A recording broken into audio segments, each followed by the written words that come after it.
Hi, I'm Philippa, and today is day 108 of my 365-day commitment to complete reading this Bible.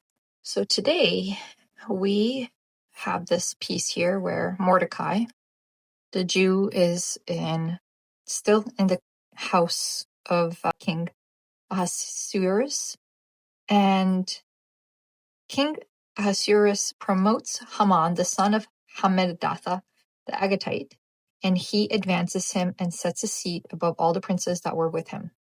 And all the servants are in reverence of Haman, and the king commands them as such. But Mordecai does not bow down to him, because Mordecai is a Jewish man, and he only bows and respects God like that.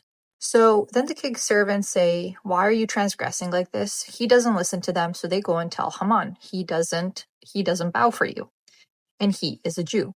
So Haman doesn't like this, and he says here in chapter 3, verse 6, "And he thought scorn to lay hands on Mordecai alone, for they had shewed him the people of Mordecai. Wherefore Haman sought to destroy all the Jews that were throughout the whole kingdom of Ahasuerus, even the people of Mordecai." So then now Haman plots against the Jews.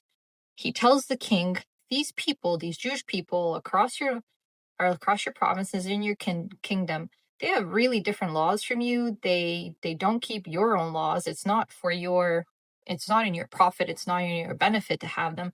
I will destroy them, and I will pay 10,000 talents of silver to all of those that have the charge of this business." And the king takes the ring off of his hand and commits the king's scribes to go and put out letters and posts of these instructions, that every Jewish person, it says, to kill and to cause to perish all Jews, both young and old, little children and women, in one day, even upon the 13th day of the 12th month, which is the month Adar, and to take the spoil of them for a prey. And he gave Haman the ring so that this is sealed with the king's crest. And these letters get submitted all across the provinces, all across the land, and they sit down to have a drink. But as soon as people start receiving these letters and this decree, they start questioning. It says the city of Shushan was perplexed, and a massive mourning comes from Mordecai and the Jews. Mordecai leaves his clothes and puts on a sackcloth. He goes out into the middle of the city and he cries before the king's gate. And in every province, every Jewish person was fasting, weeping, and wailing in sackcloths.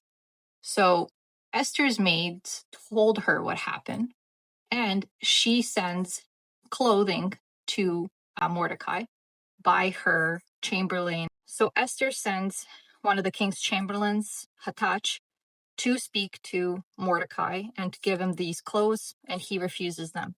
So then Mordecai tells Hathach what happened, the sum of money that Haman promised to pay to destroy all the Jews.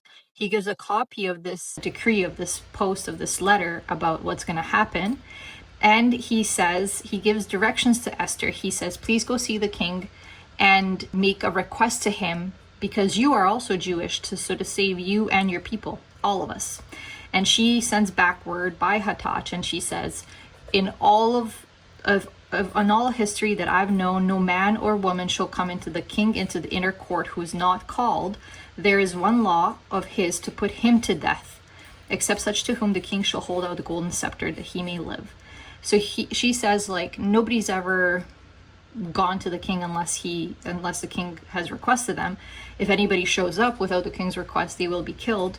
And also, these last 30 days while this has been happening, the king hasn't called on me once.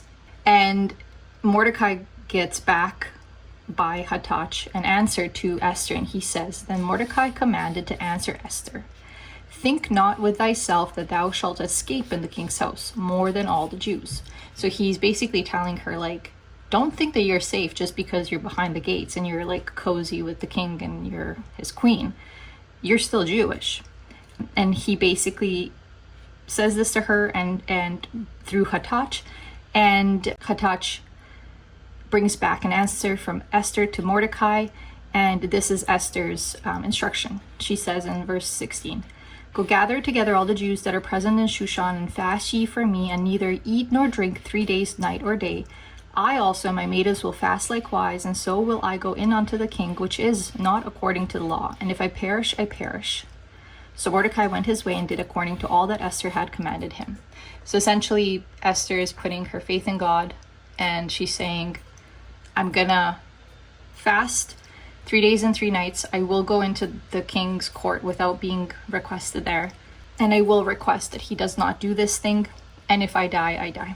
So this is where we end day 108 on December 17th, on a very suspenseful moment. Tomorrow is day 109 on the 18th of December, and I will let you know what happens when Esther goes to see the king. Thank you for listening.